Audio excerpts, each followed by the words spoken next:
Oh, hello. It's me, your old buddy Zoo. Today's video is going to be a little different than normal. We're not reviewing a handheld or even a video game system. Today we're reviewing a projector. And I've never done a projector review, but I have a projector, and it's okay, except it's like 12 years old. But a company called BenQ reached out. They said, Zoo, you always say you'll review anything. Will you review a projector? And I said, okay, I'll give it a shot. And they said, it's a gaming projector. And I said, I'll definitely give it a shot. So we're gonna uninstall my old one here. Wow! Unplug things. And safely get down off this couch. And I'll tell you what the BenQ is all about. Welcome! There it is. So my initial plan was to retrofit the new projector into my existing projector mount. However, we quickly ran into some trouble. And it's not even really trouble. It's just a function of how much these projectors have advanced in the last decade or so. My old projector had a relatively long throw range. And what that means is it had to be put back pretty far from the wall or screen or whatever to get a 60 or 90 inch projection. However, when I mounted this one to my existing setup, it projected 4K on the entire wall. Huh? Now this is not necessarily a problem because I could theoretically have a 200-inch TV that takes up my entire wall, but for my setup, I have shelves and chairs and all sorts of garbage that necessitate getting closer to that 90-inch or 120-inch screen. I ended up going online and getting a different mount and getting it pretty close to about 120 inches on the wall, but it still didn't fit my existing setup. Since this projector is specifically designed to have such a short throw range, you could just put it on a coffee table or in your living room or your basement or your den and manually adjust it for whatever angle you have it at, which is basically what I did here. I just put it on a coffee table, which was a lot closer than my projector mount, and I got this beautiful screen. Now once I'm done with this video, I'm going to take the existing mounting plate out of the ceiling, move it a lot closer, and put this guy back onto the ceiling. But I didn't want to do a 1 hour DIY job that, with my skill set, would turn into a 3-day job, with 7 trips to Home Depot, and a lot of screaming, and a pretty drawn out fight with my wife. There's people watching this right now that feel seen. I see you. So for the purposes of this video, we're putting it on my coffee table, and it actually helps a little bit because the closer you get to your wall, the denser the pixels. It looks great from real far back, but it also looks really, really good once you have it scaled perfectly to your screen. So anyway, if space is an issue, you can get pretty close to a wall and still have a giant screen. I'm talking like 6 feet away for a screen that would probably cost $4,000 or $5,000 if it was a TV. You can also manually zoom using the dial on the projector, and there's a digital zoom which will give you about 20% more wiggle room on top of what you already get. So if you are working in a tight space, this thing should still fit. Cost. So the BenQ X500i will set you back about $1,500 on Amazon. So this isn't, a budget item by any standard. But if you compare it to like a 100-inch 4K TV, you're saving money. Also, the bulbs on these things last forever. The LED bulb on this is rated for 20,000 hours of use. That's 2.25 years if you had it on 24/7. Even if you were a complete slob and used this thing 8 hours a day for 365 days a year, you would still have almost 7 years before you needed to replace the bulb. Huh? Considering that in the past 4 years, I've probably paid $800, $900 for a TV, and then a replacement TV because of a toddler incident, you could see how this could be a one-time cost for a long-term benefit. Setup is pretty easy. If you're putting it on a table, you literally just have to plug it in and adjust the leveling knobs. That's it. The projector comes with its own integrated Android TV setup. The only odd thing is that it's a separate HDMI stick. You need to unscrew a panel on the back and it slots right in. There's an HDMI port and a USB power cord right there. You just need to plug in both ends and then screw the cap back on. The weird thing is, why? Why not just integrate Android TV into the projector itself? Or at least maybe ship it pre-installed? I don't know. I guess maybe it future-proofs it a little bit, if maybe they release a new dongle or something. And it's not the end of the world. It's just kind of odd. Like you get it, and it comes with a stick, and your first and only move is to put it in a dedicated and enclosed compartment. I don't know, just seems kind of odd. In addition to your hidden HDMI port for your dongle, you have 2 additional HDMI ports and a USB-C DP port, which will come in handy if you want to plug in a retro handheld or an x86 device that supports that standard.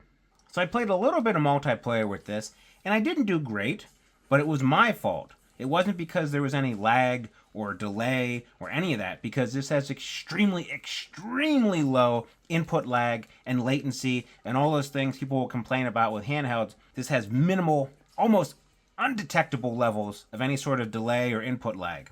It's really a one-to-one input. What you see is what you press, and I, at least with my senses, I didn't get one of them like strobe detectors to see if it was off by a quarter of a millisecond, but at least from my impressions, it's dead on. There's multiple picture modes you can use. If it's an HDR media, you can use regular HDR, or if it supports it, HDR10. So I was using Disney Plus because they have 4K Ultra HD HDR10 content. So like Book of Boba Fett, you can see Cad Bane here in a ridiculous level of detail, and the desert in Tatooine looks all windswept and barren, and the blacks are inky, and the blues are azure and vibrant, and all the things you would want to see. It's a stunning display, and honestly, capturing on a camera is kind of difficult. I had to go into the manual video mode and like lock down the white balance. I had to set the shutter to 1/24 to make sure it was getting the frames. And any minor discrepancies, like if you see some slight rainbowing, it's just because of how my camera picks it up. It's not the actual display itself. The display itself is immaculate. I showed my wife, and she just kind of stood there like, what? Speaking about the display, the difference you will notice immediately between this projector compared to like a TV or a monitor is there's a slight glow to the picture. It doesn't negatively affect the picture or the experience or any of that. If anything, it adds a warm kind of movie theater, kind of fuzzy, without losing definition, but like a fuzzy hug visual experience.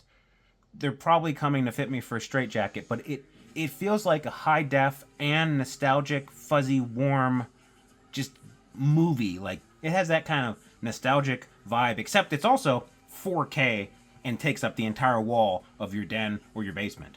The review is mostly about gaming, and the majority of the footage I'm going to show you is gaming, but holy crap, is this thing good for movies, sports, or any sort of 4D content. Loading up one of those 4K Ultra HD drone videos from YouTube is stunning. It feels like you're underwater, or there's a tropical bird in the room with you, or you're like hovering over an Italian villa. It's just, I was sitting there one night and like 25 minutes went by and an ad came on, and that was the only thing that kind of like broke the spell, because I was just kind of vibing, right?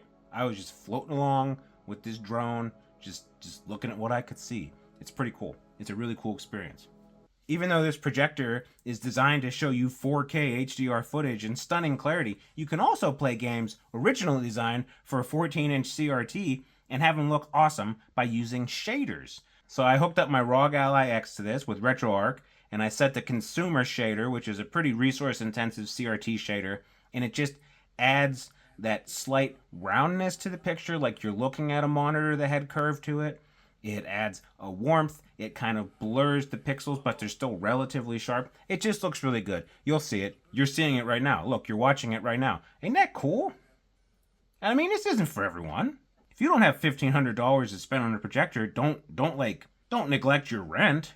But if you got the money and you're looking for something like this, like I was, holy cow, this is a sweet experience.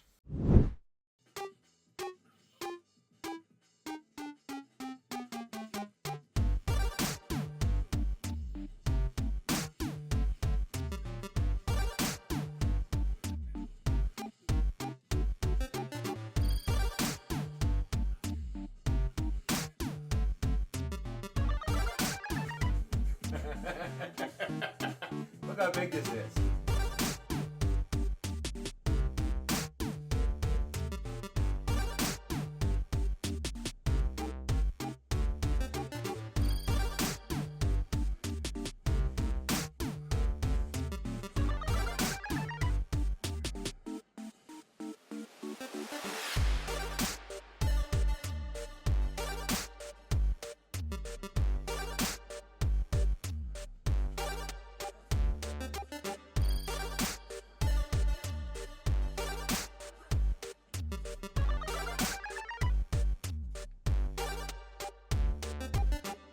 You listen to me. Don't ever try that again. Gary!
Well, Gary, I guess it's time for What Did We Learn? And we learned that the BenQ X500i is, it's definitely not a budget item. It's definitely not an impulse buy. It's a $1,500 4K short throw, super low latency, just great all-around projector.